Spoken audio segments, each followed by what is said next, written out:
Hello, my name is Oliver Jackson, and with me are my group members Trey Walker, Elena Dunlap, and Michaela Ferguson. And we are speaking for the fact that we think that music with profanity and vulgar language should be allowed on public radio. We are glad here to speak against the complete censorship of vulgar language, sexual promiscuity, and violence in music. From our point of view, you're not forced to listen to vulgar language, as it is up to your own taste in music whether you listen to it or not. We also think that music with vulgar language falls under freedom of speech and freedom of expression, and that is a violation of the people's rights. Our group wants to show with this debate that radio is a free and public space, much like the internet, and should be censor-free. Like stated previously, there is little reason for change due to the fact that the radio is set up in such a way that if you do not want to listen to a certain type of music, you can simply change the station. As is, this system allows for a variety of music for a variety of people to listen to.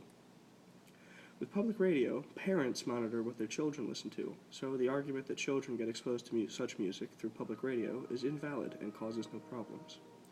In 2015, the only place that public radio is still used to a large extent is in cars, where children will be listening with adults as they ride, as people don't drive until they're at least 16, so there is no problem with the current system as is.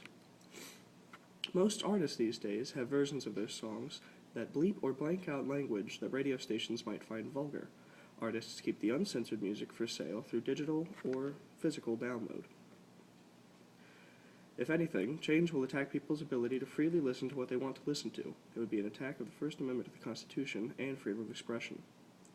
The FCC has stated that the Supreme Court established that to be considered obscene, material must meet a three-pronged test. An average person, applying contemporary community standards, must find that the material, as a whole, appeals to a certain interest. The material must depict or describe, in a patently offensive way, sexual conduct specifically defined by applicable law, and the material, taken as a whole, must lack serious literacy, artistic, political, or scientific value.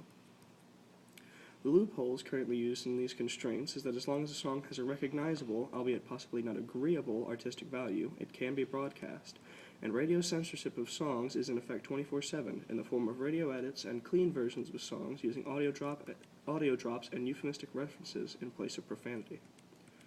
In conclusion, radio has no reason to be censored for the reasons that music artists often censor their own music and that radio stations themselves have their own rules, so there is no reason for change. Thank you.